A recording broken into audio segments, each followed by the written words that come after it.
এই যে পূর্ব ঘোষণা অনুযায়ী আমরা উপস্থিত হয়েছি। আজ কার্ল মার্কসের 203তম জন্মদিবস। আমাদের আজকের আলোচনার বিষয় বর্তমান বিশ্ব পরিস্থিতি এবং মার্ক্সবাদের প্রাসঙ্গিকতা। আমাদের সঙ্গে আছেন এসইউসিআই কমিউনিস্ট দলের কেন্দ্রীয় কমিটির সদস্য অমিতাভ চ্যাটার্জি। হ্যাঁ, বল এবারে শুরু। হ্যাঁ, জোরে কথা বল।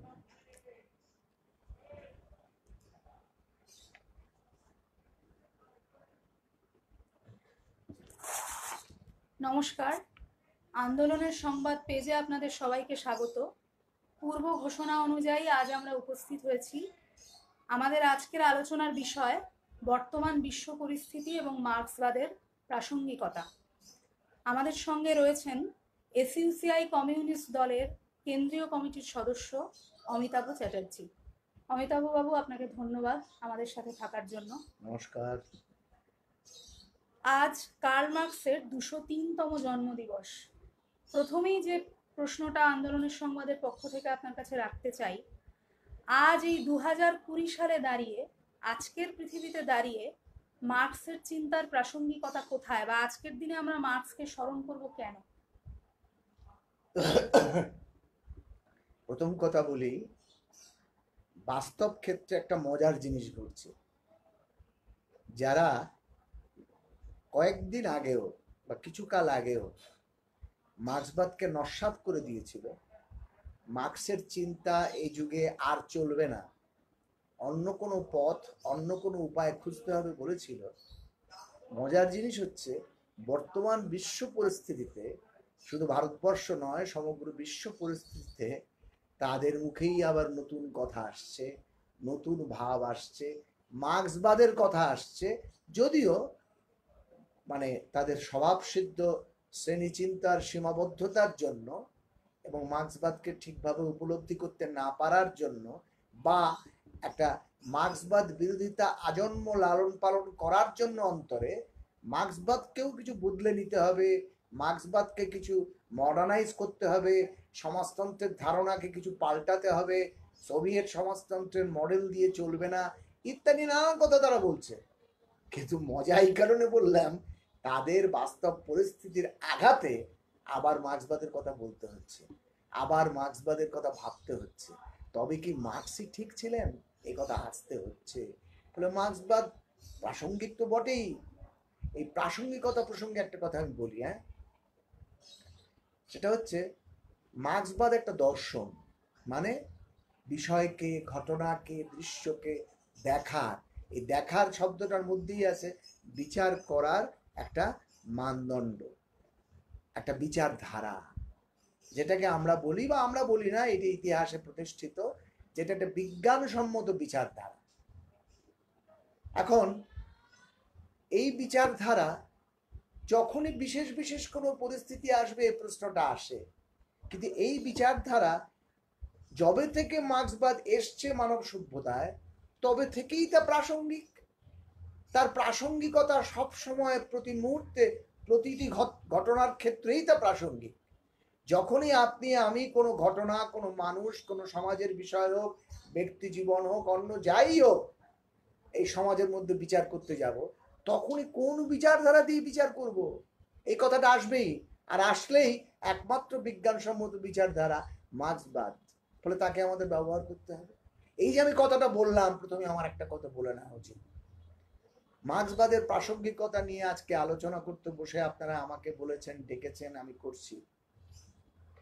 কিন্তু সমস্ত আয়োজন, সমস্ত কিছু আমার দিক থেকে ব্যর্থ হয়ে যাবে যদি না একথা বলি, এই প্রাসঙ্গিকতা নিয়ে আলোচনা করছি ভারতবর্ষের বুকে, পশ্চিমবঙ্গে, কলকাতার বুকে দাঁড়িয়ে আপনাদের চ্যানেলে। এটা কোত্থেকে পেয়েছি আমি?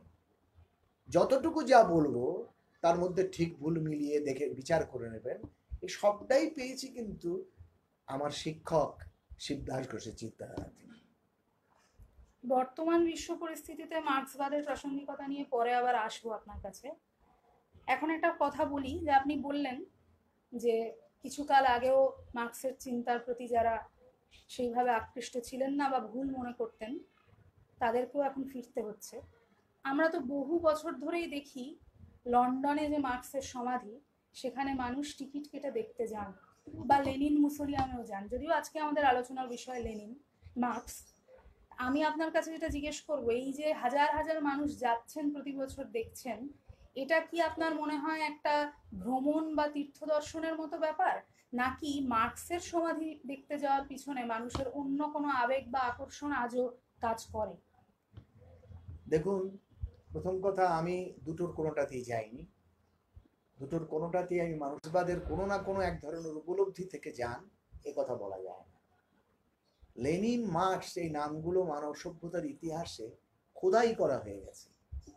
ফলে যারা যাচ্ছেন, যেরকম যারা রাশিয়া যাচ্ছেন, মস্কোতে গিয়ে লেনিন মুসোলিয়াম সামনে দেখছেন। লেনিন একটা কিংবদন্তি মানুষ, মানব সভ্যতার একটা অন্যতম শ্রেষ্ঠ সন্তান বলে আমরা ছোটবেলা থেকে জেনে এসছি, বুঝে এসছি, যার যার পরিস্থিতি অনুযায়ী। তাকে একবার এসছি, হ্যাঁ, তার দেখবো না? ওই রবীন্দ্রনাথ যেরকম বলেছিলেন, সোভিয়েত ইউনিয়নে গিয়ে আমার তীর্থ দর্শন অসমাপ্ত থাকতো। ফলে আজকে যারা যাচ্ছেন লন্ডনে বা মস্কোতে, এমনকি যদি পিকিংয়েও কেউ যান, গিয়ে মাওসেতুংয়ের মসোলিয়াম দেখতে যান, তাহলে এর মধ্যে মার্ক্সবাদ লেনিনবাদ যেরকম আছে অনেকের মধ্যে, আবার অনেকের কাছেই এটা একটা তীর্থ দর্শন। এরা মহাপুরুষ, এদের চোখের সামনে এসে এদের দেহাবশেষ যতটুকু যা আছে তা দেখবার একটা নিজেদের মনে করেন একটা পুণ্য করছি। আচ্ছা, আমাদের যে প্রচলিত অর্থনৈতিক ব্যবস্থা, যার কথা দিয়ে আপনি শুরু করলেন, তার তো অবশ্যই বহু ত্রুটি গলদ আছে, এই করোনা পরিস্থিতিতে যেটা আমরা আরো সম্মুখভাবে দেখছি। কিন্তু এই ব্যবস্থা কিন্তু বছরের পর বছর আমরা দেখছি টিকে আছে। অথচ কার্ল মার্কসের তত্ত্বের ভিত্তিতে গড়ে তোলা যে সমাজতন্ত্র, সেটা আমাদের ইতিহাস বলছে 70 বছরের বেশি টিকতে পারলো না। এর ভিত্তিতে, এই অভিজ্ঞতার ভিত্তিতে আপনার কি মনে হয় না যে তাহলে মার্কসের তত্ত্বের মধ্যেই কোথাও গলদ ছিল? প্রথম কথা, সোভিয়েত সমাজতন্ত্রের পতনের পর সমগ্র বিশ্বে এই নিয়ে একটা নতুন করে চর্চা শুরু হলো। অনেকেই যারা সমাজতন্ত্র চেয়েছেন, চান, শোষণমুক্ত দেশ দেখতে চান, তাদের অনেকেরই মনে হলো যে সোভিয়েত সমাজতন্ত্রের এই পতন কেন? নিশ্চয়ই মার্ক্সবাদ লেনিনবাদের চিন্তাধারা, তত্ত্ব, দর্শন এর মধ্যেই কোনো গলদ আছে। তারা খুঁজতে শুরু করলেন, এবং শুধু তাই না, আমি লক্ষ্য করেছি অনেকে আবার বিভিন্ন সময় যারা মার্কস, এঙ্গেলস, লেনিনের মতাদর্শের বিরোধিতা করেছিলেন তাদের যুগে, তা নিয়ে প্রশ্ন তুলেছিলেন, তাদের সঙ্গে মতাদর্শগত বিতর্ক হয়েছিল, তারা আবার তাদের মধ্যে, অর্থাৎ প্লেখানভের মধ্যে, রোজা লুক্সেমবুর্গের মধ্যে, কেউ কেউ হয়তো কাউটস্কির মধ্যে, জানি না কেউ কেউ বুখারিন, জিনোভিয়েভ, কামেনেভ, টটস্কির মধ্যেও কিছু সত্য আছে কিনা, তাদের কথার মধ্যে কিছু ছিল কিনা, এসব খুঁজতে শুরু করে দিলেন। বা তারাই সত্য বলেছিল কিনা এসব খুঁজতে শুরু করে দিলেন। খুঁজুন, পড়ুন, গবেষণা করুন, জানুন, এ নিয়ে কোনো প্রশ্ন নেই, জানতেই পারেন। কিন্তু এই যে তাদের এই সন্ধান, আজকে এসে দেখা যাচ্ছে এগুলো সবই ব্যর্থ হয়েছে। এই যে যখন আপনি বিচার করতে বসবেন বা বসেছেন বা প্রশ্ন করছেন যে আচ্ছা, সমাজতন্ত্র তাহলে 70 বছরের বেশি টিকলো না কেন, এই প্রশ্নটাকে অনুসন্ধান করবেন কোন হাতিয়ার দিয়ে, কোন ধারা দিয়ে? আপনার আমার নিজস্ব চিন্তা ভাবনা দিয়ে? আপনার আমার কোনো ব্যক্তির একজন ভালো লাগা দিয়ে, মন্দ লাগা দিয়ে? না, এখানেও আপনাকে বিজ্ঞানকে হাতিয়ার করতে হবে, বিজ্ঞানসম্মত দর্শনকে হাতিয়ার করতে হবে, এবং সেটাও করতে হবে Marx, Engels, Lenin, Stalin, Mao Zedong, comrade Shibdas ঘোষের চিন্তাধারাকে ভিত্তি করেই। নয়তো আপনি উত্তর পাবেন না, নয়তো আপনার মন গড়া হবে। বিজ্ঞানসম্মত পথে যদি আপনি না এগোন, তাহলে আপনার চিন্তা ভাবনা মন করা হবে, আর চিন্তা ভাবনা মন করা হলেই আপনার উপসংহার, কনক্লুশন, সেটাও মন করা হবে, সেটা বাস্তবের সঙ্গে থাকবে না। সেই দিক থেকে যদি আমরা বিচার করি, তাহলে দেখব কেন সমাজতন্ত্র থাকতে পারলো না, এর উত্তরটাও আমাদেরকে একমাত্র মার্ক্সবাদ লেনিনবাদই দিতে পারে, একমাত্র স্ট্যালিনের শিক্ষায় দিতে পারে, একমাত্র মাওসেতুংয়ের চিন্তাধারায় দিতে পারে। আর আমরা এই সব কিছু মিলিয়ে যে নির্যাসটা পেয়েছি ভারতবর্ষে বুকে, কমরেড শিবদাস ঘোষের চিন্তাধারা, সেটাই দিতে পারে। ফলে সেখানেও আমাদেরকে সেটা দিয়েই ঢুকতে হবে। সমাজতন্ত্র কি? সমাজতন্ত্র কোনো সময় কোনো মার্ক্সবাদী নেতারাই, কোনো মার্ক্সবাদী শিক্ষকরাই, দার্শনিকরাই বলেনি এটা শোষণহীন সমাজের শেষ রূপ, বলেনি। এটাই এসে গেল মানব সভ্যতার জয়যাত্রা, এর মধ্য দিয়ে ঘোষিত হলো, সূচিত হলো, এটা কোনোদিন বলেননি। বলেছেন মানব সভ্যতার শোষণহীন সমাজ প্রতিষ্ঠার যে অভিযান সেটাকে সমাপ্ত হবে বা তার একটা চরম লক্ষ্যে পৌঁছবে সাম্যবাদী সমাজে। তাহলে সেই সাম্যবাদী সমাজে তো সমাজতন্ত্র পৌঁছয়নি, পৌঁছবার দিকে যাচ্ছিল, সংগ্রাম করছিল। সমাজতন্ত্র হচ্ছে সেই সাম্যবাদী সমাজে পৌঁছবার ক্ষেত্রে একটা উন্নত ধাপ, বিপ্লবের মধ্য দিয়ে যে ধাপটায় শ্রমিক শ্রেণী, সর্বহারা শ্রেণী পৌঁছেছিল। ফলে চূড়ান্তভাবে এসে গিয়েছে সমাজ, শোষণহীন সমাজ, এ কথা কেউ বলেনি। Final victory of socialism, of communism, সোশ্যালিজমে ঘটে এ কথা কোনো মহান নেতাই বলেন। কিন্তু একটা ভিক্টরি তো বটেই। সোভিয়েত ইউনিয়ন সাম্যবাদের দিকে যাওয়ার পথে রাস্তা কোনটা, পথ কোনটা, পদক্ষেপ কিভাবে করতে হবে তা দেখিয়েছে এবং বহুদূর তারা এগিয়েছে। কিন্তু যেহেতু এটা সাম্যবাদের আগে শ্রেণী বিভক্তই একটা সমাজ, শ্রেণী শাসনই সেখানে বলবৎ আছে, সর্বহারার একনায়কত্ব দিয়ে পাল্টা শ্রেণীর পাল্টা আক্রমণকে রূপবার আয়োজন আছে, সেই জন্যই সেখানে বিপদও আছে। এবং এই বিপদের কথা লেনিন, স্ট্যালিন, মাও সেতুং, শিবদাস ঘোষ শতবার বলে গিয়েছেন, শিখে গিয়েছেন। এবং পরবর্তীকালে আমাদের পার্টির নেতা বারবার দেখিয়েছেন, কমরেড প্রভাস ঘোষ আমাদের বর্তমান সাধারণ সম্পাদক বিভিন্ন আলোচনায় বারবার এই মহান নেতাদের শিক্ষাকে উদ্ধৃত করে বলেছেন যে যদি সমাজতান্ত্রিক সমাজ, সমাজতান্ত্রিক রাষ্ট্র মার্ক্সবাদ লেনিনবাদের আদর্শ মেনে সঠিক পথে না যায় তাহলে তার বিচ্যুতি আসবে, তার পতন ঘটতে পারে। এটা নির্ভর করে নেতৃত্বের উপর। শিবদাস ঘোষের বাসায় একজন স্ট্যালিন ছিলেন বলে সোভিয়েত সমাজতন্ত্র রক্ষা পেয়েছে, কিন্তু যেই স্ট্যালিন সরে গেলেন তৎক্ষণাৎ সোভিয়েত সমাজতন্ত্র হুড়মুড় করে ভেঙে পড়ল। একদিনে নয়, ভেঙে পড়ার প্রক্রিয়াটা শুরু হয়ে গেল ক্রুশ্চেভ থেকে। তাহলে কি নেতৃত্বের প্রশ্নটা এখানে কত জরুরি? তাহলে নেতৃত্ব যদি ভুল হয়, নেতৃত্ব যদি মার্ক্সবাদী লেনিনবাদী না হয়, নেতৃত্ব যদি প্রতিটি মোড়ে প্রতিটি বাঁকে সমাজকে, জনগণকে পথ দেখাতে না পারে, সঠিক রাস্তাটি বাতলাতে না পারে, সঠিক বিজ্ঞানসম্মত উপায় নির্ধারণ করতে না পারে, সমস্যা তো আসবেই। তাহলে বিপদ আসবে। সোভিয়েত ইউনিয়নে স্ট্যালিন থাকা অবস্থায় অনেক বিপদ এসছে, অনেক প্রশ্ন এসছে, কিন্তু স্ট্যালিনের নেতৃত্ব ছিল বলেই, ওই মহান মানুষটি ছিলেন বলেই, মহান নেতা ছিলেন বলেই সে সমস্ত সমস্যাকে মোকাবিলা করে সমাজতন্ত্র দিনে দিনে শক্তিশালী হয়েছে। উনি নেই, দিনে দিনে ধীরে ধীরে ধীরে ধীরে ভুল পথে গিয়ে তারা পতনের দিকে এগিয়ে গেল। ফলে সমাজতন্ত্র পতন হলো মার্ক্সবাদী তত্ত্বের কোনো ভুলের জন্য নয়, সমাজতন্ত্রের পতন হলো মার্ক্সবাদী তত্ত্বকে সঠিকভাবে প্রয়োগ করে নিয়ে যাওয়ার ক্ষেত্রে সুযোগ্য, যোগ্য, ক্ষমতা সম্পন্ন জ্ঞানী নেতৃত্বের অভাবের জন্য। এটি কারণ। আচ্ছা, আপনি এক্ষুনি বললেন যে সমাজতন্ত্র হচ্ছে সর্বহারার একনায়কতন্ত্র। মার্ক্সের চিন্তাতেও আমরা এরকমই পাই, শুনেছি। আমরা এখন যে ব্যবস্থায় বাস করছি, ভারতবর্ষে বলুন বা অন্যান্য নানা দেশে, সেটা হচ্ছে গণতান্ত্রিক ব্যবস্থা। অথচ এইখানে মার্ক্সের তত্ত্ব বা সমাজতন্ত্রের যে নীতি সেটা বলছে একটা বিশেষ শ্রেণীর একনায়কতন্ত্র। তা এটা কি আপনার মনে হয় না, বা আমাদের সাধারণ অর্থে যেটা মনে হয় যে একনায়কতন্ত্রের থেকে তো গণতন্ত্র অনেক ভালো? এই প্রসঙ্গে আপনি কি বলবেন? প্রশ্নটা পুরনো। দেখুন কিভাবে বাস্তব জগৎ যা, বাস্তব পরিস্থিতি যা, তার উপর একটা পর্দা লাগিয়ে আমাদের চোখেও ঠুলি পড়িয়ে দিয়েছে। গণতন্ত্র, গণতন্ত্র, গণতন্ত্র। কি গণতন্ত্র? এখন তো খুব নগ্নভাবে দেখা যাচ্ছে কিসের গণতন্ত্র ভারতবর্ষে আছে বলুন তো? কোথায় গণতন্ত্র আছে? গণতন্ত্র মানে কি? জনগণের শাসন কোথায় আছে? আমরা দেখান তো। ভারতবর্ষের শাসন করছে কারা? সামনে আছে আজকে মোদি, কালকে সোনিয়া, পরশুদিন সিপিএম এর কোনো নেতা থাকতে পারে। বিভিন্ন জায়গায় রাজ্যের কথা আমি বাদই দিচ্ছি, রাজ্যে সিপিএম ছিল, আজকে তৃণমূল। এ তো সামনে আছে। আসল শাসন করছে কে? আসল শাসন করছে কারা?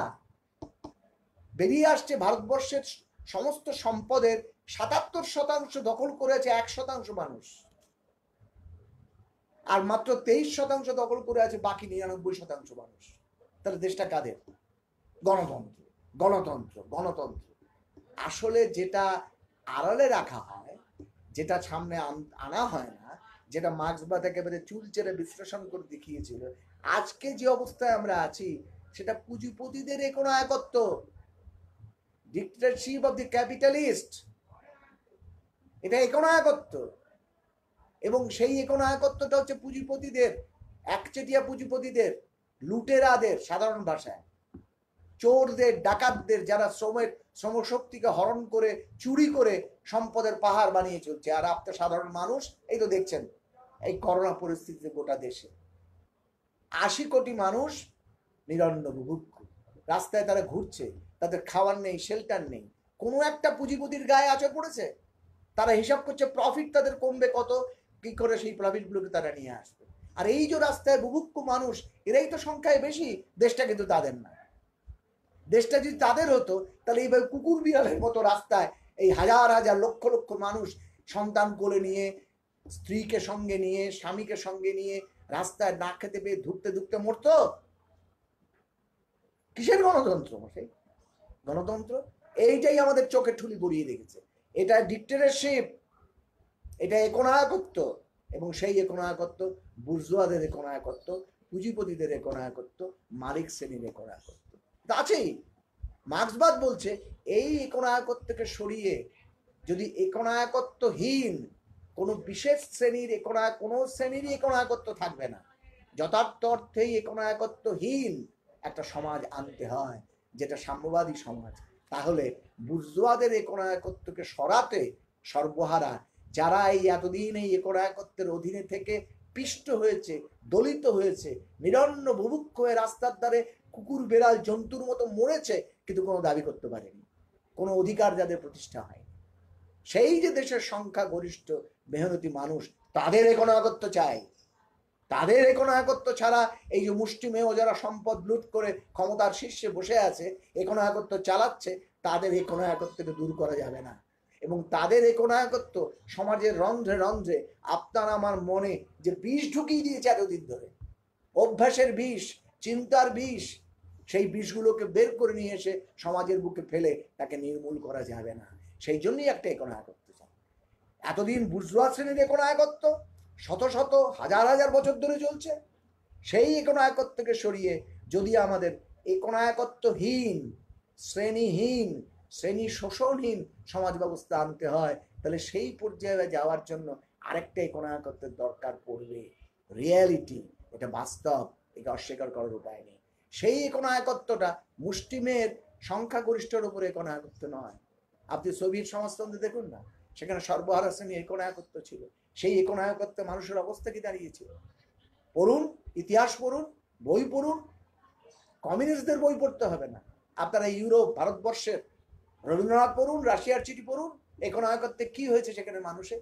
তিনি বলছেন আমি গিয়ে দেখছি একটা নতুন যজ্ঞ হচ্ছে, যদি এই যজ্ঞে আমি না আসতে পারতাম তাহলে আমার জীবনের তীর্থ দর্শন অসমাপ্ত থাকতো। কি করছে ওরা? ওরা বুকের পাঁজর থেকে মুনাফা নামক, লোভ নামক একটা শেল, একটা মিসাইলকে বুকের পাঁজর থেকে চেষ্টা করছে। ভাবতে পারেন মানব সভ্যতার ইতিহাসে এই কাজ কে করেছে? স্ট্যালিনের রাশিয়া করেছে। মুগ্ধ হয়েছিলেন তিনি। ফলে এইটি হচ্ছে সর্বহারার একনায়কত্ব। সর্বহারার একনায়কত্বে সর্বহারা শ্রেণী স্বার্থে রাষ্ট্র পরিচালিত হবে, কিন্তু সমাজের সংখ্যাগরিষ্ঠ মানুষ কি অবস্থায় ছিল? এই একনায়কত্ব কাকে পীড়ন করেছে? এই একনায়কত্ব পীড়ন করেছে শুধু তাদের যারা সমাজতন্ত্রকে ধ্বংস করতে চেয়েছে, সমাজতন্ত্রের বিরোধী শক্তি। আর তো কোনো কিছু ছিল না, আর তো সকলের সব অধিকার ছিল। কি অধিকার ছিল না? আচ্ছা, ফলে একনায়কত্ব শুনলেই যে একদল একনায়কত্ব, একনায়কত্ব, আরে আছেন তো একনায়কত্বের মধ্যে। এই একনায়কত্বের উপর একটা বুর্জোয়া গণতান্ত্রিক ব্যবস্থার পার্লামেন্টারি সিস্টেমের একটা খোলস পরানো আছে। কোন পার্লামেন্টারি সিস্টেম? যেখানে বছরান্তে একবার আপনার গিয়ে ভোট দিয়ে আসা ছাড়া কোনো রাস্তা নেই।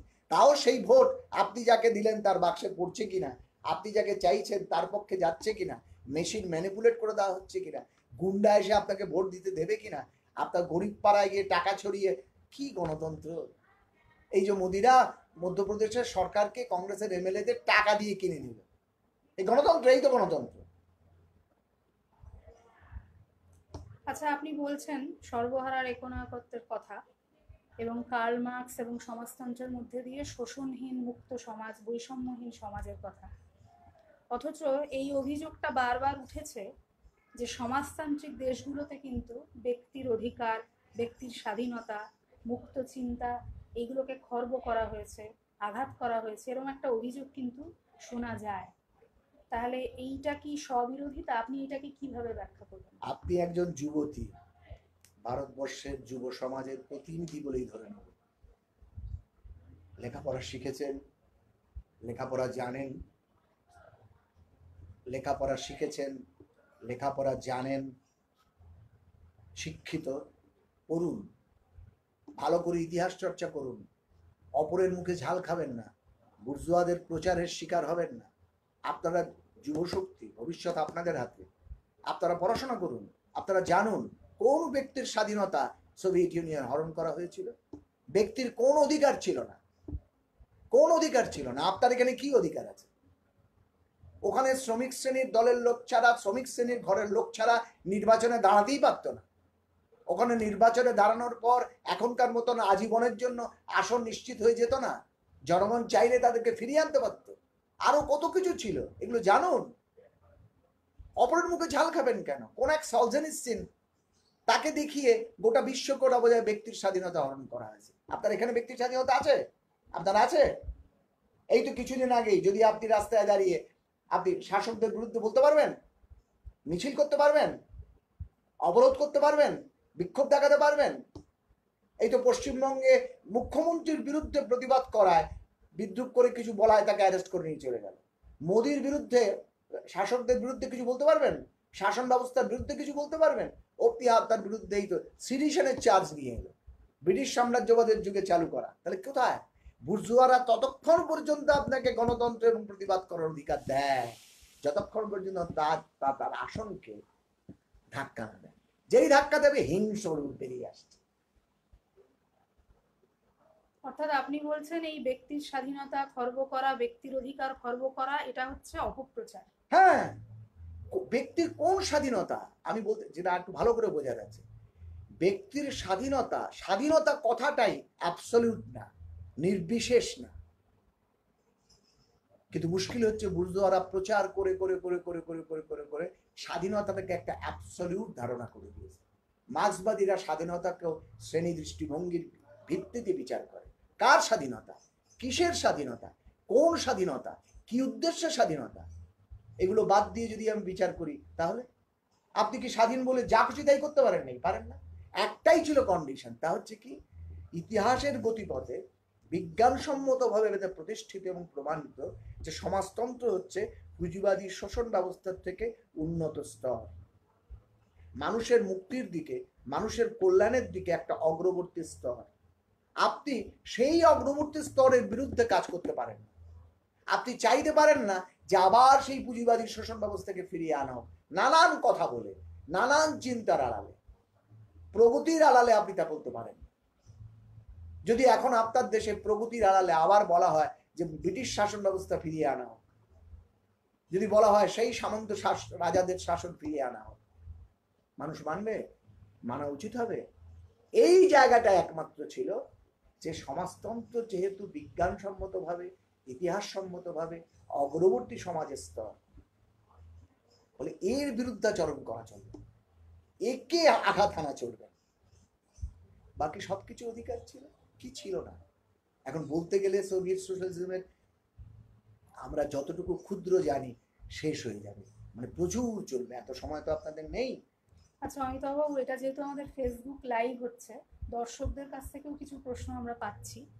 তা আমরা একটা প্রশ্ন পেলাম যে আপনার কথা একটু আগে আপনি বললেন যে সমাজতন্ত্রের ভেঙে যাওয়ার ক্ষেত্রে সেটা মার্ক্সবাদী তত্ত্বের ব্যর্থতা না, এখানে যোগ্য নেতৃত্বের একটা প্রশ্ন আছে। তাহলে কি আমরা এরকম বলতে পারি বা এরকম ধরে নেব যে সমাজতন্ত্রেও ব্যক্তি নেতার ভূমিকাটাই মুখ্য? মুখ্য কি গৌণর থেকে বড় জিনিস আগে প্রথম তত্ত্বগতভাবে দর্শনগতভাবে বুঝতে হবে। ব্যক্তির ভূমিকা আছেই তো। সমাজ যতদিন শ্রেণী বিভক্ত থাকবে, যতদিন এই বৈষম্য থাকবে চিন্তার ক্ষেত্রে, কর্মের ক্ষেত্রে, সেক্ষেত্রে একটা ভূমিকা তো এগিয়ে থাকা পিছিয়ে থাকা থাকবে তো, আছে তো। ব্যক্তির ভূমিকা অবশ্যই আছে। শেষ পর্যন্ত ব্যক্তির ভূমিকাই সবকিছু ডিটারমিন করে, বিষয়টা যদি এভাবে নাও বলি, ব্যক্তির ভূমিকা নেই, অবশ্যই আছে ব্যক্তির ভূমিকা। বিশেষ করে নেতৃত্বের ভূমিকা, নেতার ভূমিকা অত্যন্ত গুরুত্বপূর্ণ। আমরা যে পার্টি করি সেখানেও নেতৃত্বের ভূমিকা অত্যন্ত গুরুত্বপূর্ণ। আজকে যদি নেতৃত্ব ভুল করে, আবার নেতৃত্ব কি ভুল চাইলেই ভুল করতে পারে কি করে? না, কর্মীরা র্যাঙ্ক অ্যান্ড ফাইল তারা যদি তাদের চেতনা যদি উন্নত না হয়, তারা যদি নেতৃত্বের ভুলকে ধরতে না পারে, তাহলে আমরাও চলে যেতে পারি গাড্ডার পথে। ফলে ব্যক্তির ভূমিকা অবশ্যই থাকে, আজও আছে, আগামী কতদিনে থাকবে বলতে পারবো না, কিন্তু ব্যক্তির ভূমিকা তো আছেই। আচ্ছা, আমাদের দেশে বা অন্য দেশেও আমরা চোখের সামনে যাদের দেখেছি বা শুনেছি, মার্ক্সবাদী বলে যারা নিজেদের দাবি করেন, সেই ধরনের দল বা সেরকম দলের সরকার যখন বিভিন্ন জায়গায় ক্ষমতায় এসেছে, বহু ক্ষেত্রেই আমরা দেখেছি যে তারাও কিন্তু মানুষের ওপর শোষণ অত্যাচার করেছেন, ভুল করেছেন। এরকম একটা দীর্ঘ ইতিহাস আমাদের দেশে আছে, অন্য জায়গার কথাও কিছু শুনেছি। তাহলে সাধারণ মানুষের কাছে আজ যখন আমরা কার্ল মার্কসের জন্মদিবসে আলোচনা করতে বসেছি, এই ধরনের মার্ক্সবাদী দলের এই যে ভূমিকা আমাদের সামনে রয়েছে, এর কি মূল্যায়ন আপনি করবেন বা আপনি কি বলবেন এই সংক্রান্ত বিষয়ে? প্রথম কথা, আপনার সমস্ত বলার মধ্যে একটা জায়গা আছে, ভুল করেছেন। ভুল করেছেন তারা মনে করে, তারা মনে করে না। কি ভুল করেছেন? তারা মার্ক্সবাদের নাম নিয়ে যা করেছেন মার্ক্সবাদের সম্পূর্ণ বিপরীত। এটা আজকে নয়, ভারতবর্ষে শিবদাস ঘোষ আমাদের মহান নেতা ও শিক্ষক এই যে এসইউসিআই কমিউনিস্ট দলটি গড়বার জন্য অত কঠিন কঠোর সংগ্রামে নামলেন এবং তিল তিল করে নিজের জীবন শক্তিকে ক্ষয় করে দলটাকে গড়ে তুলবার চেষ্টা করলেন। কেন? এদেশে তো এত নাম করা পার্টি ছিল, বড় বড় ছিল, সিপিআই ছিল, আরএসপি ছিল, ফরওয়ার্ড ব্লক ছিল, আরো কত পারে, আরসিপিআই ছিল, আরএসপি ছিল, সকলেই নিজেদেরকে মার্ক্সবাদী বলেছে।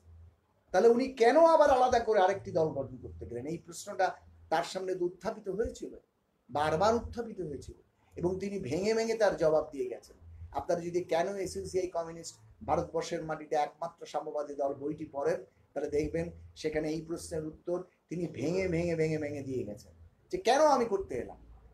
কারণ আমি মার্ক্সবাদী বিজ্ঞানের ভিত্তিতে বিচার করে দেখেছি, এই সিদ্ধান্তে এসেছি যে যে দলগুলো আমাদের দেশে মার্ক্সবাদী নাম নিয়ে আছে, তাদের সততা, তাদের আন্তরিকতা, এ নিয়ে আমি যদি কোনো প্রশ্ন নাও তুলি, মার্ক্সবাদী তারা হতে পারেনি, তারা মার্ক্সবাদী দল হিসেবে গড়ে উঠতে পারেনি।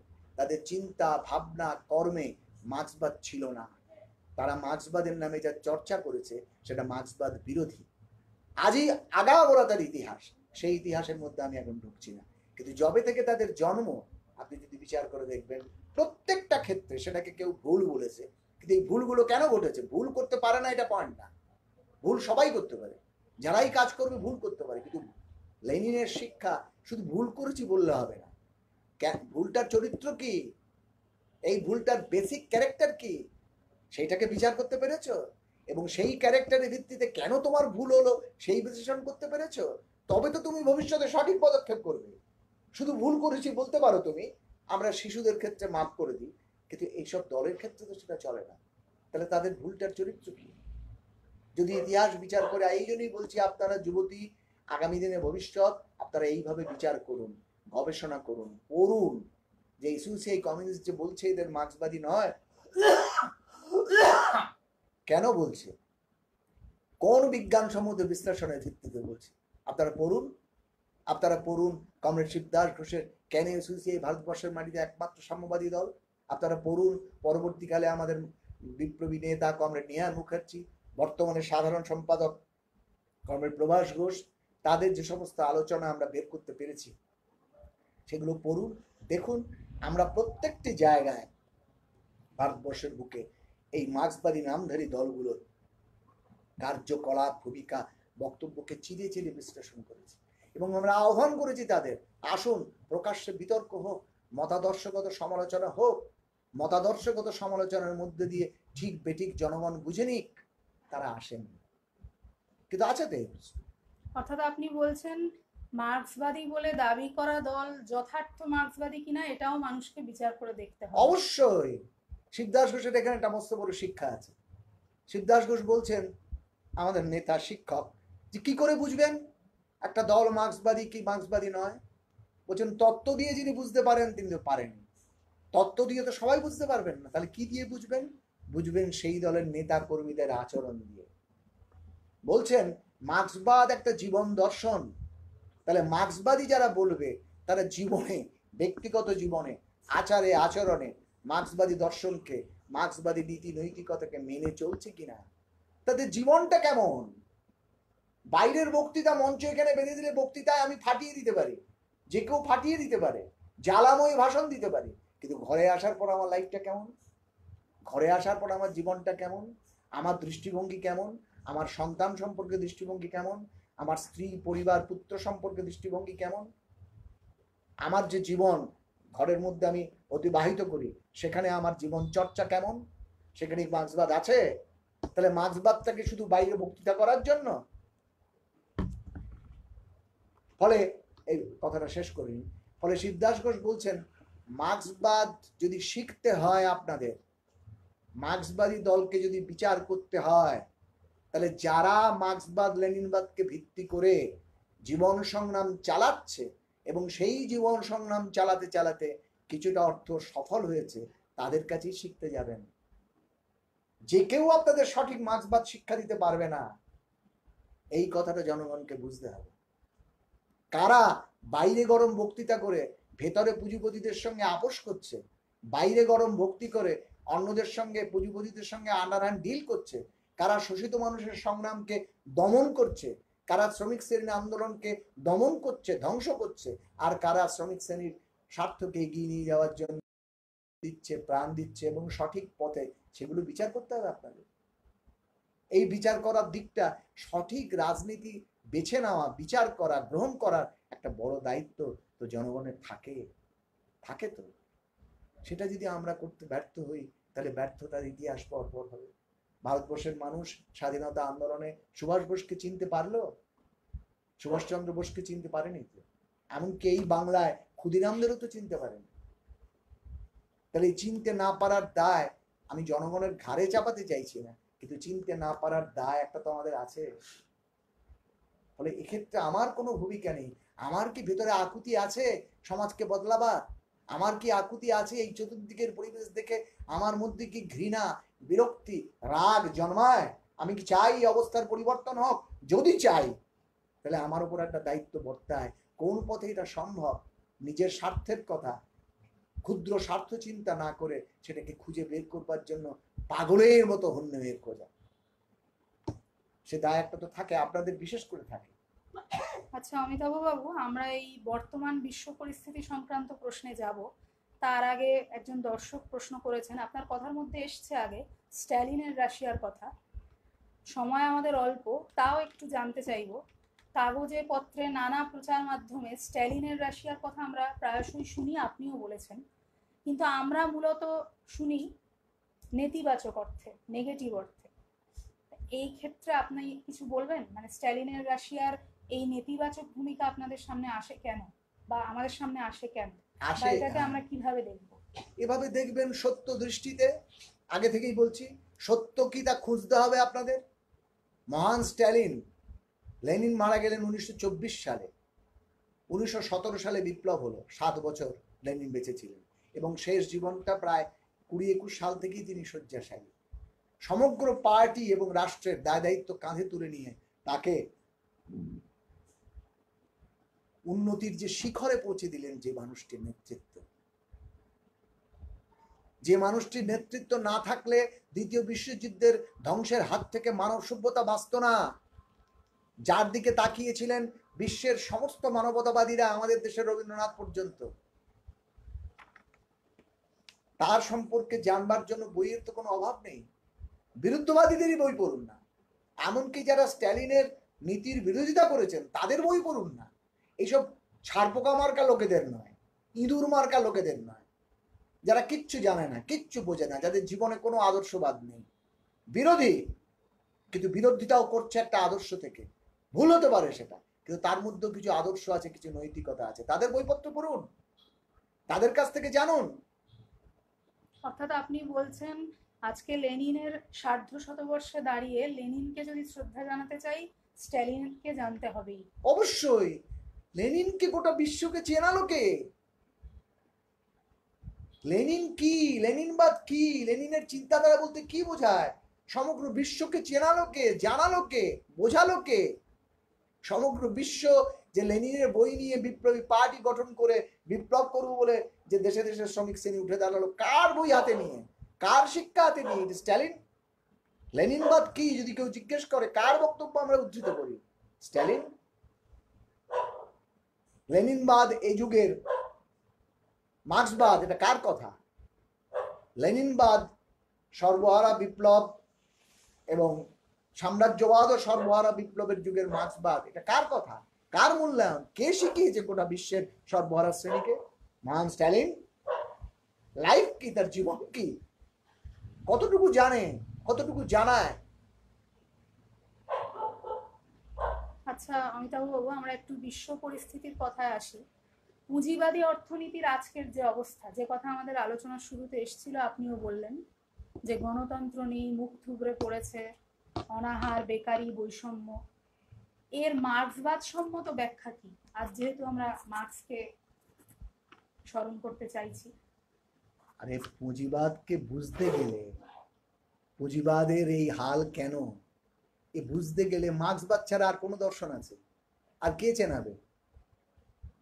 এটা ঠিক নেই, ওটা ঠিক নেই, সরকারের এই নীতিটা ভুল, ওই নীতিটা ভুল, এমন এমন জায়গায় এই নীতি করতে হবে, এইরকম কর নীতি করতে হবে, ওরকম শিল্প নীতি করতে হবে, ওরকম কৃষি নীতি করতে হবে বলেই যারা সব কাগজে পত্রে অর্থনীতিবিদরা সব লেখে, ওগুলো তো টোটকা দেওয়াই, ওগুলো আজকে।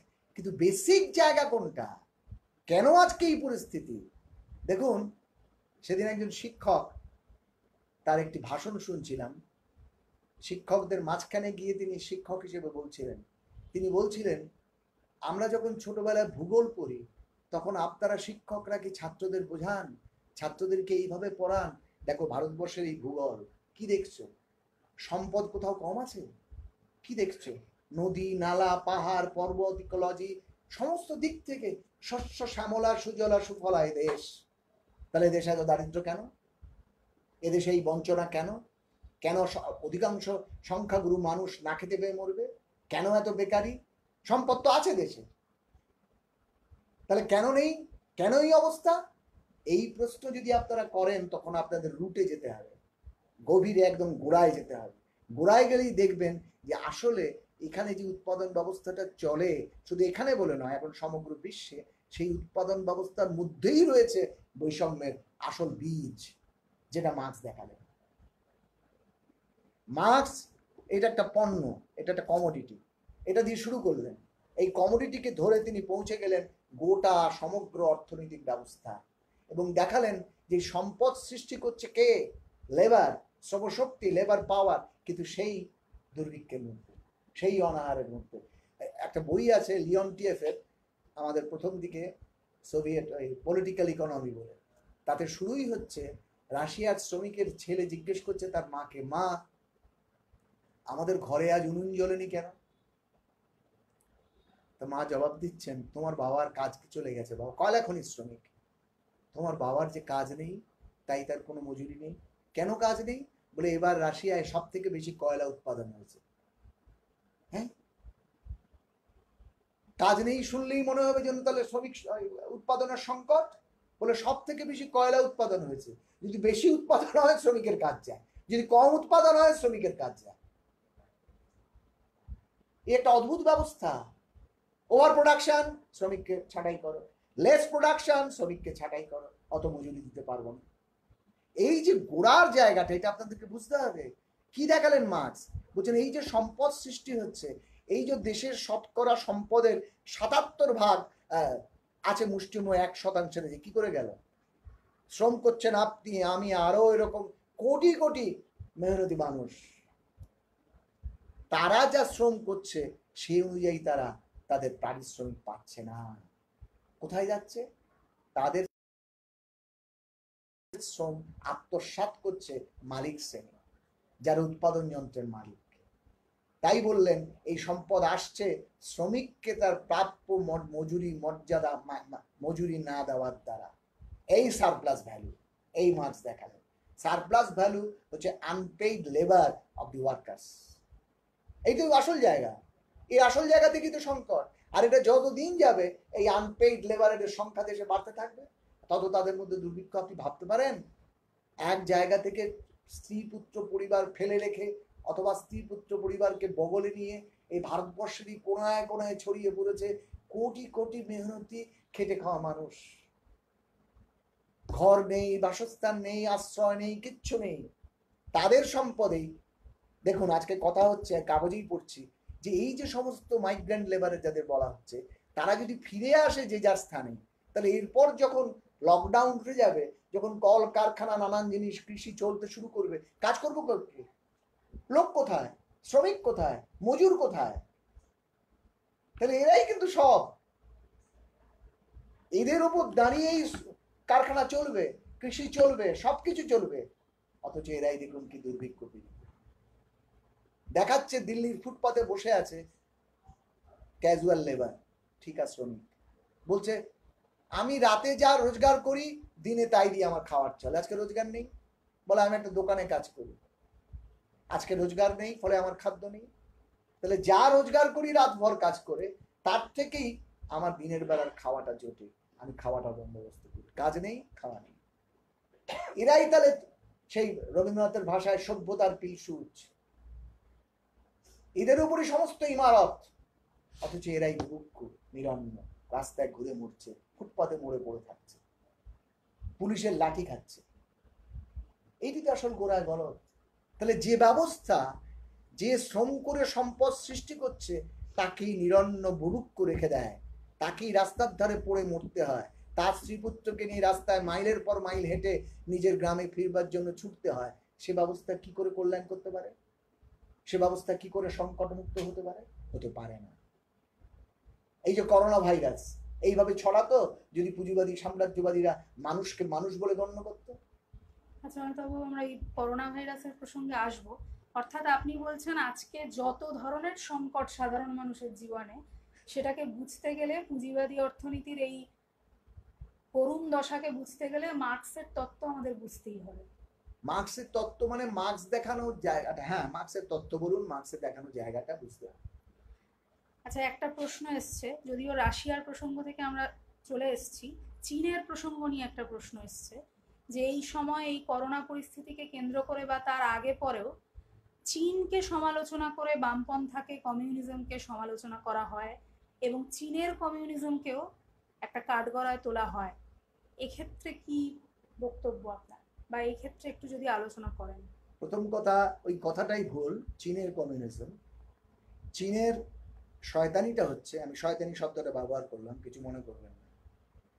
তারা রাশিয়ার কাণ্ডটি দেখার পর, রাশিয়ায় প্রতি বিপ্লব ক্রুশ্চেভ তার থেকে গর্বাচব হয়ে যখন শেষ হয়ে গেল, তারা দেখলো পার্টি সেখানে উঠে গেল, তারা সেই পথে গেল না।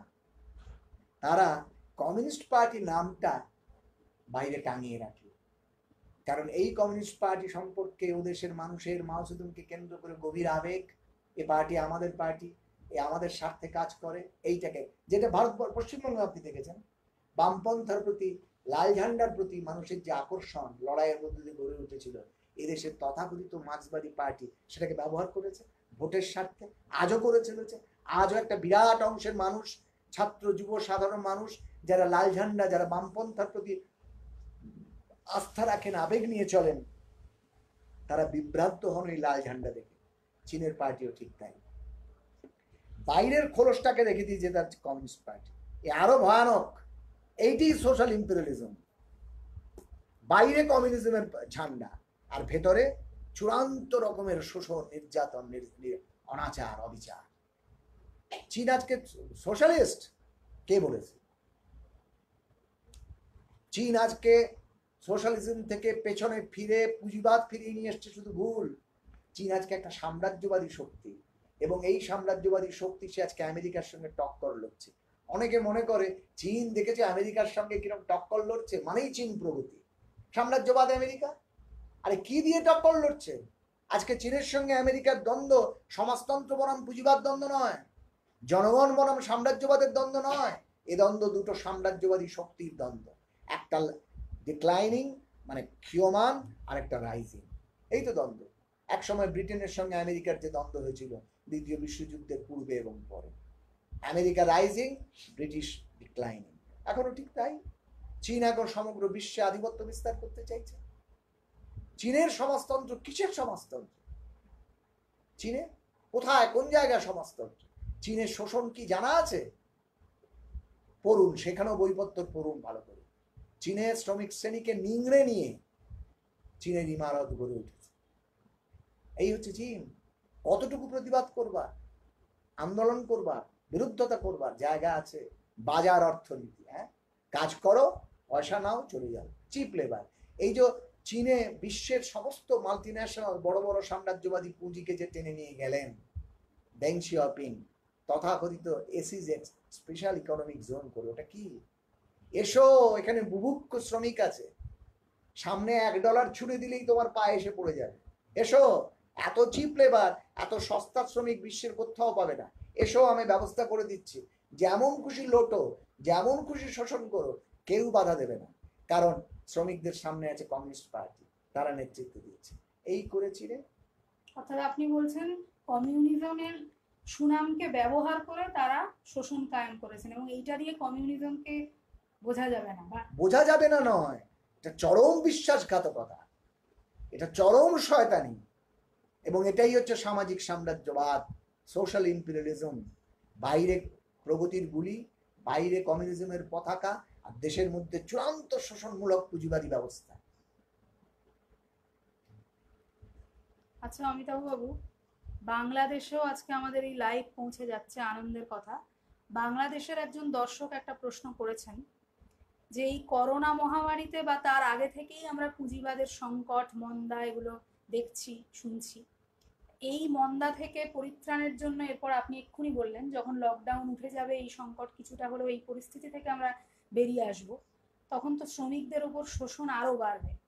তাহলে এই পরিস্থিতিতে শ্রমিক শ্রেণীকে ঐক্যবদ্ধ করা বা তাদের স্বার্থে আন্দোলন গড়ে তোলা, এরকম কোনো বিশেষ উদ্যোগ আপনাদের দল বা অন্যান্য শ্রমিক শ্রেণীর দলের পক্ষ থেকে নেওয়া হবে কি, বা এক্ষেত্রে আপনাদের কোনো চিন্তা ভাবনা আছে কি?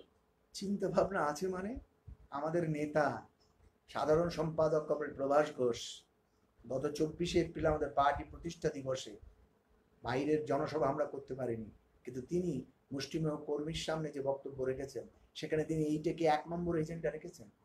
কর্মীদের আহ্বান জানিয়ে বলেছেন, দিন আসছে সামনে আরো কঠিন, মানুষের উপর সংকট, শোষণ, জ্বালা যন্ত্রণা বাড়বে, মানুষ বিক্ষোভে ফেটে পড়তে চাইবে, তখন তোমরা যেন তাদের পাশে থেকো, নিজেরা উদ্যোগ নিয়ে। এবং এমন কথা হয়েছে, এবার গণদাবী নেট এডিশনে বেরিয়েছে, আপনারা পড়বেন, সবাই সবাই পড়বেন, সেখানে বলা আছে যে এই মানুষ, দুর্ভিক্ষপীড়িত মানুষ, ক্ষুধার তাড়নায় রাস্তায় নামবে, ফেটে পড়তে চাইবে, কিন্তু বিক্ষোভ করে ফেটে পড়ে 2-4টে বোমা ফাটিয়ে ইট পাটকেল ছুঁড়ে কিছু হবে না।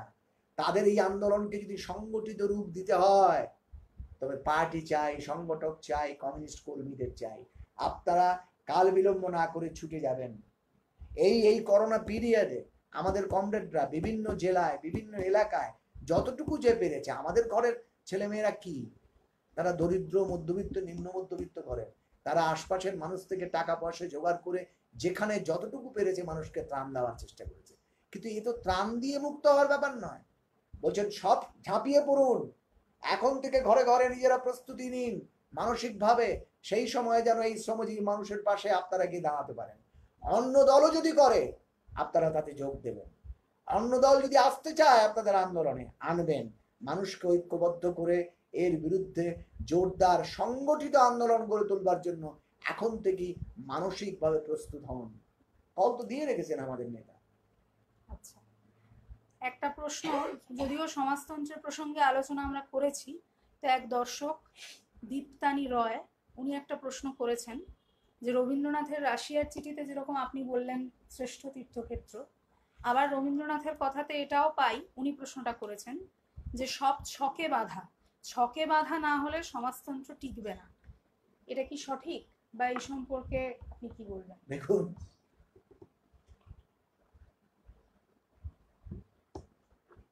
ছকে বাঁধা কথাটা কমিউনিস্ট পার্টি সম্পর্কে আছেই, যে কমিউনিস্ট পার্টিতেই আমরা, আমাদের যারা সদস্য, আমি এখানে যা বলছি আপনি কেরালায় যান, কেরালায় গেলে আমাদের কোনো কমিউনিটি জিজ্ঞেস করবেন, তিনিও ঠিক একই কথা বলবেন।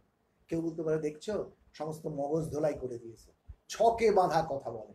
এই প্রশ্নটার উত্তর দিয়েছেন আমাদের সাধারণ সম্পাদক কমরেড নেতা কমরেড প্রভাস ঘোষ স্ট্যালিন সংক্রান্ত একটা তার আলোচনায়। বলছেন এই যে বলে রেজিমেন্টেড থট, আরে রেজিমেন্টেড কেন? আমরা যদি বলি আজকে পশ্চিমবঙ্গের এখানে দাঁড়িয়ে আমরা বলবো সূর্য পূর্ব দিকে ওঠে পশ্চিমে আসতে যায়, জাপানে একজন তাই বলবে, কেরালা একজন তাই বলবে, আমেরিকা একজন তাই বলবে, সব জায়গায় তাই বলবে। এটা কি রেজিমেন্টেশন? তো সায়েন্স, ট্রুথ। আমরা 50 রকম তত্ত্ব, 50 রকম, এই আপনাদের ছাত্র ছিলেন, পড়েছেন, কি পড়ায় একটা পলিটিক্যাল সায়েন্সে বলুন কোনো জায়গায় অমুক এই বলেছেন, তমুক এই বলেছেন, তিনি ওই বলিয়াছেন, তিনি ওই বলিয়াছেন, অত সালে উনি এই কথা বলেছেন, অত সালে উনি এই কথা বলেছেন, পর পর পর পর পর লিখে যেতে হয় তো। কিন্তু কোনটা ঠিক, কোনটা আমরা মানব, কোনটা গ্রহণ করব, পাঠ্যপুস্তকে পাবেন না। রাশিয়ার শিক্ষা ব্যবস্থার বলতে গিয়ে সম্ভবত প্যাট স্নোয়ান বলে একজন ব্রিটিশ শিক্ষাবিদ, তিনি উদ্দেশ্য করে বলেছিলেন তোমরা এত পড়াও, কারণ তোমরা এত পড়িয়ে ছাত্রদের মাথা গুলিয়ে দাও। রাশিয়া যেটা ঠিক, যেটা বিজ্ঞানসম্মত, সেটাই ছাত্রদের শেখায় সমাজতন্ত্র। এও ঠিক তাই। ছকে বাঁধা কেন হবে? সত্য সত্যই, সত্য বলছি কি না মিথ্যা বলছি? তার মানে আপনি বলছেন এটা কোনো চাপিয়ে দেওয়া শৃঙ্খলার ছক না, না, এটা বিজ্ঞানসম্মত চিন্তার আমাদের ফল। পার্টি আমাদের কি শিক্ষা দেয়? সিদ্ধার্থ ঘোষ কি শিক্ষা দিয়েছেন? সর্বহারা শ্রেণী যুগে যুগে সব থেকে বেশি সত্যের চর্চা করেছে, সব থেকে বেশি সত্যের সন্ধান করেছে, খুঁটিয়ে খুঁটিয়ে সত্যকে জানবার প্রয়োজন সর্বহারা শ্রেণীর শোষিত মানুষের সব থেকে বেশি। ফলে আমরা সত্যের সন্ধান করি, সত্য যা বলে আমরা তাই করি। আর এই সত্যকে আমার মন গড়া সত্য না, বিজ্ঞানের ভিত্তিতে পরীক্ষিত সত্য, সেটাকে নিয়ে আমরা চলবার চেষ্টা করি। সেটা এখানেও চেষ্টা করি। সুদূর আন্দামানে আমাদের যে কর্মী আছে, সেও আজকে দাঁড়িয়ে এ সম্পর্কে যা বলবে, কথার কিছু পার্থক্য থাকতে পারে, কিন্তু মূল সুর এক। তাদেরকে বলবে রেজিমেন্টেশন না। এটাই হচ্ছে scientific one process of thinking. অর্থাৎ চিন্তা প্রক্রিয়াটা যদি এক খাতে বয়, বিজ্ঞানসম্মত খাতে বয়, তাহলে একজন জার্মানির কমিউনিস্ট যা বলবে, ভারতবর্ষে আমি কমিউনিস্ট তাই বলবো। আচ্ছা, আপনি বললেন যে সমাজতন্ত্রের কথা আমরা শুনলাম, ফলে রবীন্দ্রনাথের কাছে যেটা ছকে বাঁধা মনে হয়েছে, রবীন্দ্রনাথ তো মার্ক্সবাদী ছিলেন না, রবীন্দ্রনাথ ছিলেন মানবতাবাদী, বিরাট স্তরের মানবতাবাদী। ফলে ওনার কাছে যেটা ছকে বাঁধা মনে হয়েছে, আসলে সেটা এই, সেটা রবীন্দ্রনাথ যদি থাকতেন, তার পাশে যদি কেউ গিয়ে তাকে বোঝাবার মানুষ থাকতো, বোঝাবার চেষ্টা করতো, ধরিয়ে দিত, তাহলে অবশ্যই হয়তো রবীন্দ্রনাথ ধরতে পারত। আচ্ছা, মার্ক্সবাদীরা বলেন, আপনার কথার মধ্যে দিয়েও আমরা পেয়েছি, যে সমাজতন্ত্রের বিজয় অনিবার্য এবং সমাজতন্ত্র ফিরে আসবেই। অথচ বিশ্বের দিকে দিকে যদি তাকাই এবং আমাদের দেশেও যদি দেখি, তাহলে সেই 90-এর দশকে, মানে সমাজতন্ত্রের পতনের পর থেকে এখনো পর্যন্ত যে ইতিহাস যদি দেখি, তাহলে সেইভাবে কোনো মার্ক্সবাদী দলকে আমরা কোমর শক্ত করে দাঁড়াতে দেখছি না। বরঞ্চ মার্ক্সবাদীদের, বামপন্থীদের শক্তি ক্ষয় হচ্ছে, এরকমটাই আমরা শুনছি বা দেখছি। এটা কেন হচ্ছে, বা এক্ষেত্রে আপনার কি মনে হয়? প্রথম কথা হচ্ছে শক্তির বিচার কি দিয়ে হচ্ছে। ক্ষয় হচ্ছে এটা কাগজপত্র লেখে অফিসিয়াল মার্ক্সবাদী যারা, মানে সরকারি মার্ক্সবাদী যারা, তারা ভোট আগের মতো পাচ্ছে না, তাদের ভোট কমে যাচ্ছে, মানুষ তাদের পেছনে যাচ্ছে না, ফলে সেই অর্থে বলছে শক্তি ক্ষয় ঘটছে। কিন্তু আমরা মার্ক্সবাদীরা কিন্তু আমরা আমাদের শক্তি ক্ষয় দেখছি না, আমরা তো ঠিক বিপরীত দেখছি। ভারতবর্ষের যেখানে যে কোনায় আমাদের কর্মীরা কমরেড সিদ্ধার্থ ঘোষের চিন্তাধারাকে তার উপলব্ধি অনুযায়ী নিয়ে যেতে পারছে, সেখানেই তো মানুষ সাড়া দিচ্ছে। আজকে ভারতবর্ষের এই পশ্চিমবঙ্গের একটা কোনায় জন্ম নেওয়া একটা পার্টি আজকে ভারতবর্ষের 25টা প্রদেশে বিস্তৃত হয়েছে। আমরা নতুন নতুন রাজ্যে যাচ্ছি, নতুন নতুন মানুষ পাচ্ছি, নতুন নতুন ছাত্র যুবকরা এই দলের পতাকা হাতে নিয়ে শিবদাস ঘোষ জিন্দাবাদ, লাল সালাম বলে রাস্তায় নামছে, আমাদের শক্তি ক্ষয় হচ্ছে না তো? আর শক্তি জানবেন শুধু লোক সংখ্যার বিচার দিয়ে শক্তি নির্ধারিত হয় না। লক্ষ লোকের সমাবেশ করতে পারে, লক্ষ লোকের মিটিং করতে পারে, তাই দিয়ে মানুষ বিচার করে দলটা ঠিক কি ভুল। হ্যাঁ, একটা ঠিকই, শক্তি অর্জন ছাড়া শেষ পর্যন্ত তো আমরা আমাদের লক্ষ্য প্রতিষ্ঠা করতে পারবো না। শক্তি তো চাই, সেই জন্যই আমাদের সংগঠন চাই, সেই জন্যই আমরা ছাত্রদের মধ্যে, মানুষের মধ্যে নিত্য নতুন সংগঠন গড়ে তোলবার চেষ্টা করছি এবং গোটা ভারতবর্ষেই চেষ্টা করছি। বহু জায়গায় আমরা নতুন করে বেড়ে উঠছি, গড়ে উঠছি। ছাত্র যুবকরা নতুন করে এই দলের পতাকা নিয়ে দাঁড়াচ্ছে, লড়ছে, লড়াই করছে। আছে তো আমাদের, কোথাও আমাদের তো শক্তি ক্ষয় হচ্ছে না। যাদের শক্তি ক্ষয় হলে হচ্ছে বলছে তারা পার্লামেন্টারি শক্তির ক্ষয় হচ্ছে, অর্থাৎ ভোটে কত ভোট পাচ্ছে, এমএলএ এমপি হচ্ছে কিনা এটা দিয়ে হচ্ছে। এমএলএ এমপি কি আজকে জনগণ ঠিক করে? এমএলএ এমপি জনগণ ঠিক করে।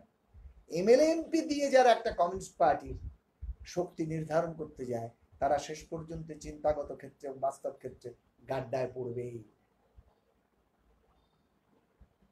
আমরা যে ইংরেজি শিক্ষা প্রবর্তনের জন্য তো তুমুল আন্দোলন করেছি এবং প্রবর্তন করিয়ে ছেড়েছি, তা কি এমএলএর জোরে, এমপির জোরে? চীনের বিপ্লব কি এমএলএ এমপির জোরে হয়েছে? রাশিয়ার বিপ্লব কি এমএলএ এমপির জোরে হয়েছে? তাহলে শক্তি ক্ষয় বলতে কি শক্তি ক্ষয়? এমএলএ এমপির শক্তি নেই, কিন্তু দলের একটা কমিউনিস্ট পার্টির শক্তি কি এমএলএ? আমরাও এমএলএ এমপি চাই, আমরাও নির্বাচনে লড়ি, নির্বাচনে জিতবার জন্যই লড়ি, পেলে ভালো, না পেলে নয়। কিন্তু ওটাই আমাদের সামনে একমাত্র লক্ষ্য নয়, হতে পারে না। আমাদের লক্ষ্য বিপ্লব। সে বিপ্লবকে সহায়তা করবার জন্য, বিপ্লবের পথে পদক্ষেপ করবার জন্য এই লড়াইগুলো তার অনুষঙ্গ হিসেবে সাহায্য করতে পারে। কিন্তু যখন এই মূল লক্ষ্যটা ভুলে ওইটাই হয়ে যায় প্রধান, ভোট সর্বস্বতা, নির্বাচন সর্বস্বতা, এমএলএ এমপি সর্বস্বতা, যেটা এদেশে সিপিএম সিপিআই এর ঘটেছে, তখনই পতন অনিবার্য, ঘটছে অনিবার্য। আপনি বললেন আপনারাও নির্বাচনে অংশগ্রহণ করেন, এমএলএ এমপি চান এবং জিততে পারলে ভালো, আবার বলছেন সেটা বিপ্লবের অনুষঙ্গ হিসাবে কাজ করে, ভোট সর্বস্বতা না। এখানে একটু যদি বলেন যে তাহলে নির্বাচনকে আপনারা কি দৃষ্টিভঙ্গিতে দেখেন? নির্বাচনকে আমরা দেখি, প্রথম কথা, নির্বাচন এই ব্যবস্থার মধ্যে একটা ধোঁকাবাজি, মানুষকে ভোলাবার একটা উপায়। এই দেখো, 5 বছর অন্তর তুমি যাচ্ছ, ব্যালট পেপার দিয়ে ভোট দিয়ে আসছো, তুমিই তো নির্বাচিত করছো তোমার জনপ্রতিনিধিদের। তারপর ভোট হয়ে যাওয়ার পর সেই জনপ্রতিনিধির চেহারা দেখলেই আপনি আটকে উঠছেন। কেন? কারণ আপনি যখন কি ভোট দিচ্ছেন তখন আপনি এগুলো বিচার করছেন না, তখন আপনি প্রচার, প্রপাগান্ডা, টাকা পয়সা, কোন দলের পক্ষে বিশেষ প্রচার হচ্ছে, এগুলো নিয়ে ভোট দিচ্ছেন। কংগ্রেস নয় সিপিএম, সিপিএম নয় তৃণমূল, এবার তৃণমূলে খেপে গিয়ে কে, আচ্ছা আরেকটা কোনো শক্তিকে ধরো। কেন ধরছি? কংগ্রেস নয় বিজেপি, বিজেপি নয় তাহলে কে, মায়াবতী, তাহলে অখিলেশ, লালু যাদব, নীতিশ, জয়ললিতা, এই যে চলছে, এই সমস্ত চক্করের মধ্যে জনগণকে ফাঁসিয়ে রাখছে। লেনিন বলেছিলেন পার্লামেন্টারি সিস্টেম, এই পার্লামেন্টারি ব্যবস্থা হচ্ছে বুর্জোয়াদের কাছে সব থেকে বড়, সব থেকে সুবিধাজনক ভেইল, পর্দা, যা পুঁজিবাদী ব্যবস্থাকে আড়াল করবে রাখবার ক্ষেত্রে। এটা যদি তারা একবার আয়ত্ত করতে পারে, কিছুতেই তারা এটা ছাড়ে না, কারণ এটা দিয়ে মানুষকে ভুলিয়ে রাখা যায় সব থেকে বেশি। কারণ এটার মধ্যে একটা জনগণের শাসন, জনগণই নির্ধারণ করছে, এমন একটা বাইরের ধারণা আছে, যার জন্য কেন আপনারা এরকম করছেন? কেন আপনারা ভোটে গিয়ে লড়ে সরকার বদল করে অবস্থার পরিবর্তন করুন, পাওয়ার না থাকলে কি করে করবেন? এই যে মানুষের চলতি কথায় কথা, এটা বোঝে না ক্লাস স্ট্রাকচারের জন্য। পাওয়ার তো আছে, পাওয়ার তো ছিল, পাওয়ার তো পেয়েছিল। আমাকে একজন সিপিএম এর ছোট আমার থেকে অনেক জিজ্ঞেস করেছিল, আচ্ছা আপনি কি আমাদের ফিরে আমি যে দেখো একটা কথা করি তোমাকে, তোমরা 34 বছর পশ্চিমবঙ্গের ক্ষমতায় ছিলেন? হ্যাঁ ছিলাম। 36 দফা, 38 দফা, 37 দফা অনেক রকম কর্মসূচি করেছে? বলে হ্যাঁ। আবার ফিরে আসতে চাও? হ্যাঁ। আবার ভোটে জিতে সরকার করতে চাও? বলে হ্যাঁ। আচ্ছা আমাকে একটা প্রশ্নের উত্তর দাও, 34 বছরে কোন কাজটা তোমরা করতে পারোনি যে কাজটা করবার জন্য তোমরা আবার ভোট চাইছো জনগণের কাছে? কোনটা? কোন কাজটা পারোনি বলো? এই কাজটা আমাদের দ্বারা করা সম্ভব। বলে ঠিকই তো, আমি তো ভেবে দেখিনি। আমি ভেবে দেখে আমাকে জবাব দিই। 34 বছর শাসন করে তোমরা তো নিরঙ্কুশ গরিষ্ঠতা পেয়েছো, কাউকে কথা বলতে দাওনি, কিছু করতে দাওনি। তাহলে সরকারে যাওয়ার দ্বারাই, আমরাও তো সরকারে গিয়েছি, আমাদের নেতা শ্রমমন্ত্রী হয়েছে, সেই সরকারকে জনগণ এবং একটা সময় বলেছে সংগ্রামের হাতিয়ার, কিন্তু বামফ্রন্টকে কেউ সংগ্রামের হাতিয়ার বলতে পারবে? আচ্ছা অমিতাভ, আমরা আলোচনার শেষ পর্যায়ে পৌঁছে গেছি। আজকে বিশ্বের যে পরিস্থিতি, যেটা দিয়ে আপনি শুরু করেছিলেন, এই যে করোনা জনিত যে বিভৎস অবস্থা, যেটা প্রথম বিশ্বের বহু দেশেরও বেহাল অবস্থাকে আমাদের সামনে এনে দিল, এবং বিশ্বায়নের যে তথাকথিত জয়গান, সেটার সামনে থেকে অনেকটাই পর্দা সরে গেল। আমরা দেখছি এখন যে সমস্ত দেশে দেশে কি বিপন্ন অসহায় মানুষ, আমাদের দেশে এই পরিযায়ী শ্রমিকের ঢল, বুভুক্ষ নিরন্ন মানুষ। এই মানুষের কাছে আজকের দিনে দাঁড়িয়ে আবার মানুষের সামনে, আপনি এক্ষুনি বললেন ভোট আসবে, বড় বড় দল আসবে, তাদের প্রচার আসবে, এইখানে দাঁড়িয়ে মানুষ কি করবে, কোথায় যাবে, কোন পথে গেলে বা কোন বিকল্প পথে হাঁটলে এই পরিস্থিতি থেকে আমরা মুক্ত হতে পারবো, বা এর সমাধানটা কি বলছেন আপনি? এর কোনো সহজ সমাধান নেই। যদি বলতে পারতাম যে আপনারা আগামী নির্বাচনে আমাদের ভোট দিন, যদি বলতে পারতাম আপনারা আগামী নির্বাচনে বিজেপিকে না দিয়ে বুর্জোয়া দলকে ভোট দিন, আপনার সমাধান হয়ে যাবে না। যদি বলতে পারতাম আপনি এটা করুন, সমাধান না, এর সহজ সমাধান নেই। কারণ এই সমস্যাটার ভূত রয়েছে একদম গভীরে, একদম মানে কি বলবো, সেই বাড়ির ইমারতের একদম তলায়। আপনাকে সেই জায়গাটা চিনতে হবে। আর কি করতে হবে না, তার বিরুদ্ধে লড়াই করে তাকে ওই নিচের থেকে একদম 50 ফুট 100 ফুট কি আরো বেশি ফুট নিচে যে বীজটা রয়েছে, যে বিষটা রয়েছে, তাকে উপরে ফেলে দেওয়ার জন্য আপনাকে প্রস্তুতি নিতে হবে। আপনাকে এই সমগ্র ভারতবর্ষের তথাকথিত যে গণতান্ত্রিক ব্যবস্থা, যার আড়ালে পুঁজির শোষণ চলছে, তাকে উৎখাত করবার জন্য প্রস্তুতি নিতে হবে। ঘরে ঘরে লড়াই করতে হবে, সংগ্রাম করতে হবে। এবং সব থেকে বড় কথা আমি যুব শক্তিকে বলবো, নিজের কথা না ভেবে এই যে কোটি কোটি মানুষ যারা রাস্তায় ঘুরে মরলো, পথে মরলো, এখনো যারা মাইলের পর মাইল হাঁটছে শুধু নিজের গ্রামে পৌঁছবার জন্য, হুড় করে বাসে উঠছে নিজের সন্তানকে নিয়ে কোলে, মা কোলে সন্তান নিয়ে, মৃত সন্তান নিয়ে রাস্তায় বসে আছে, এদের কথা ভেবে নিজেদের জীবনকে সঁপে দিন। এইটার মধ্যেই মনুষ্যত্ব, এটার মধ্যেই সার্থকতা। এদেরকে সংগঠিত করে ভারতবর্ষের বুকে তুমুল গণ আন্দোলন গড়ে তুলতে হবে, যে গণ আন্দোলনের লক্ষ্য হবে পুঁজিবাদ। ইমিডিয়েট লক্ষ্য এই সরকার, কিন্তু পুঁজিবাদ। আজকে সমগ্র বিশ্বের শ্রমিক শ্রেণীকে একটা ছাতার তলায় আনবার সুযোগ এসে গিয়েছে। একটা ছাতার তলায় নিন শ্রমিক আন্দোলন। সমগ্র বিশ্ব জুড়ে শ্রমিক আন্দোলন মার্ক্সবাদীদের কবজায় পড়ে যেভাবে বিপদগামী হয়ে গেছিল, ধ্বংস হয়ে গেছিল, তাকে আবার একজোট করে গড়ে তুলবার সুযোগ সামনে এসছে। কিন্তু পথ মত তা যদি ভুল হয়, শুধু লড়াই লড়াই লড়াই চাই বললে কিন্তু এটা হবে না। কি লড়াই, কিসের লড়াই, কোন পথে লড়াই, নেতাকে, নেতৃত্ব কি, লাইন কি, মতবাদ কি, এ সমস্ত বিচার করতে হবে। এবং সেক্ষেত্রে আপনাদের মতো যুব সম্প্রদায়ের ভূমিকা বিরাট। যেহেতু আপনারা লেখাপড়া শিখেছেন, আপনারা পড়তে পারেন, জানতে পারেন, ফলে আপনাদের ভূমিকা বিরাট। আপনারা নিজের কথা কম ভেবে অপরের কথা ভাববার জন্য নিজেদেরকে প্রস্তুত করুন।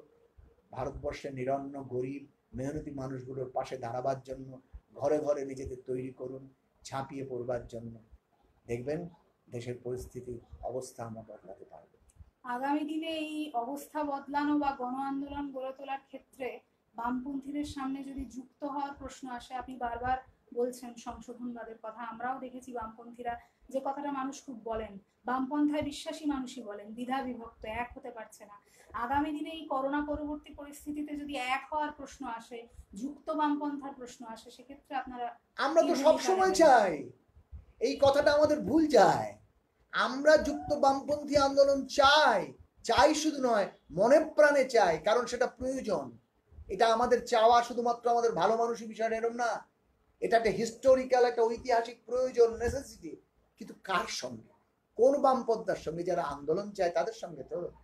আমরা চাই যুক্ত বামপন্থা ফর মুভমেন্ট, আন্দোলনের জন্য, গণ আন্দোলনের জন্য, জনগণের স্বার্থ রক্ষার জন্য। ভোটের জন্য শুধু নয়। কিন্তু যারা বামপন্থার স্লোগান দিয়ে শুধু ভোটের হিসাব করে তাদের সঙ্গে তো আমাদের বিরোধ বাঁধবেই। কিন্তু আবারও আপনাকে বলি, আমরা বুক খোলা রেখে, মন খোলা রেখে সম্পূর্ণ আহ্বান নিয়ে সকলের কাছে যাব, এবং যারা এতটুকু 1 ইঞ্চি 2 ইঞ্চি 10 ইঞ্চি এগিয়ে আসতে চাইবে, এগিয়ে আসবে গণ আন্দোলনের জন্য, আমরা তাদের বুকে জড়িয়ে ধরব। সেখানে আমাদের কোনো সংকীর্ণতা, সেখানে আমাদের কোনো রকম ছুট মার্গ নেই। এটা আমাদের সম্পর্কে যারা বলে ভুল বলে। আচ্ছা অমিতাভ বাবু, একটা প্রশ্ন দর্শকদের মধ্যে থেকে এসছে, সেটা হচ্ছে যে আপনি বলেছেন শুরুতে আপনাদের শিক্ষক শিবদাস ঘোষের কথা। আমরা মার্কস, এঙ্গেলস, লেনিন, স্ট্যালিন, মাও সেতুং এদের কথা জানি। মার্কস, এঙ্গেলস, লেনিন, স্ট্যালিনের চিন্তাধারা, মাও সেতুংয়ের চিন্তাধারা থাকা সত্ত্বেও আজকের দিনে শিবদাস ঘোষের চিন্তার আলাদা গুরুত্ব কোথায়? আপনারা তার চিন্তা অনুসরণ করতে বলছেন কেন? প্রথম কথা হচ্ছে, লেনিনের চিন্তা তো ছিল, স্ট্যালিনের চিন্তা ছিল, তাহলে মাও সেতুংয়ের প্রয়োজন পড়লো কেন চীনের বুকে? ভিয়েতনামের বুকে হোচিমিনের প্রয়োজন পড়লো কেন? কিউবার বুকে ফিডেল কাস্ট্রোর প্রয়োজন পড়লো কেন? তাহলে প্রত্যেক দেশেই, শুধু যদি দেশের অর্থও ভাবি, শিবদাস ঘোষ শুধু দেশের অর্থে নয়, তবু বলছি কেন পড়লো। কারণ বই থাকলেই তো সবাই পড়ে নিতে পারে। তাহলে এই যে আমি আপনার সামনে এতক্ষণ ধরে আলোচনা করবার চেষ্টা করলাম, এবং জানি না কতটুকু বোঝাতে পেরেছি, কিন্তু চেষ্টা করেছি, এই সব কিছুই ভারতবর্ষের বুকে, ভারতবর্ষের পথ কি, ভারতবর্ষের দলগুলো সম্পর্কে দৃষ্টিভঙ্গি কি হবে, মার্ক্সবাদী ভিত্তিতে ভারতবর্ষের সমাজ বিশ্লেষণ কি হবে, এগুলো সম্পর্কে কার থেকে পাবো, কে ব্যাখ্যা করবে? এই জন্যই শিবদাস ঘোষ। আর শিবদাস ঘোষ শুধু ভারতবর্ষে নয়, শিবদাস ঘোষ মাও সেতুং পরবর্তী বিশ্বে মার্কস, এঙ্গেলস, লেনিন, স্ট্যালিন, মাও সেতুং এর শিক্ষাকে ভারতবর্ষের বুকে তো সুনির্দিষ্ট রূপ দিয়েছেনই, কিন্তু এই সুনির্দিষ্ট রূপ দিতে গিয়ে তিনি মার্ক্সবাদের বেসিক মৌলিক বিষয় সম্পর্কে এমন অনেক পথ দেখিয়েছেন, এমন অনেক কথা বলেছেন যার তাৎপর্য সমগ্র বিশ্বে। তাই শিবদাস ঘোষ শুধু ভারতবর্ষের সর্বহারা শ্রেণীর নেতা নয়, শিবদাস ঘোষ সমগ্র বিশ্ব সর্বহারা শ্রেণীর নেতা, শিক্ষক। আজকের যুগে দাঁড়িয়ে মার্ক্সবাদ লেনিনবাদকে যদি বুঝতে হয়, যেন মার্ক্সকে বুঝতে লেনিনের প্রয়োজন পড়েছে, লেনিনকে বুঝতে স্ট্যালিনের প্রয়োজন পড়েছে, ঠিক একইভাবে মার্ক্স, এঙ্গেলস, লেনিন, স্ট্যালিন, মাও সেতুংকে বুঝতে আজকে শিবদাস ঘোষের প্রয়োজন পড়েছে। আজকের পুঁজিবাদ যে রূপ নিয়েছে, আজকের পুঁজিবাদী আক্রমণ যেদিক থেকে যেভাবে ঘটছে, এই পুঁজিবাদী আক্রমণের বিরুদ্ধে কমিউনিস্ট চরিত্র অর্জন করতে গেলে, কমিউনিস্ট হতে গেলে, কমিউনিস্ট পার্টিকে সঠিকভাবে গড়ে তুলতে গেলে, ঠিক পথে নিয়ে যেতে গেলে, এবং কমিউনিস্ট হয়ে সংগ্রাম শেষ পর্যন্ত করতে গেলে, আমরা মনে করি মিলিয়ে নেবেন শিবদাস ঘোষের চিন্তা ছাড়া অসম্ভব। ভারতবর্ষে মার্ক্সবাদ লেনিনবাদকে সুনির্দিষ্ট রূপে তত্ত্বগত, দর্শনগত, আচরণগত, আচার আচরণগত সামগ্রিক দৃষ্টিভঙ্গি নিয়ে ব্যাখ্যা করে উপস্থিত করেছেন আর কে? শিবদাস ঘোষ ছাড়া কেউ না। ফলে এই জন্যই আমাদের শিবদাস ঘোষ দরকার। শেষ প্রশ্ন রাখবো আপনার কাছে। আজ কার্ল মার্ক্সের 203তম জন্মদিবস উপলক্ষে আমরা এখানে বসেছি। আজকে গোটা দুনিয়ায়, আমাদের দেশে এবং গোটা দুনিয়ায় যারা এখনো বামপন্থার প্রতি, মার্ক্সবাদের প্রতি আস্থাশীল, বা যারা মেহনতি মানুষ, মেহনতি জনগণ মুক্তি চান, তাদের উদ্দেশ্যে আজকের দিনে যদি কোনো বার্তা দেন। এই তো এতক্ষণ দিলাম, আমার তো বার্তা নয়, আমি বার্তা দিলাম শিবদাস ঘোষের বার্তা।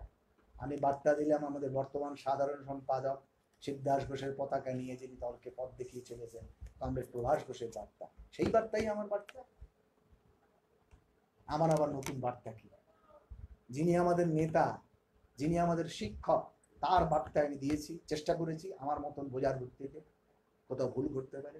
আবার সেই শিক্ষাকে নিয়ে আজকে সমগ্র পার্টিকে, আজকে ভারতবর্ষের সর্বহারা শ্রেণীকে যিনি পথ দেখাচ্ছেন, সেই কমরেড প্রভাস ঘোষ, তার বার্তা দিয়েছি।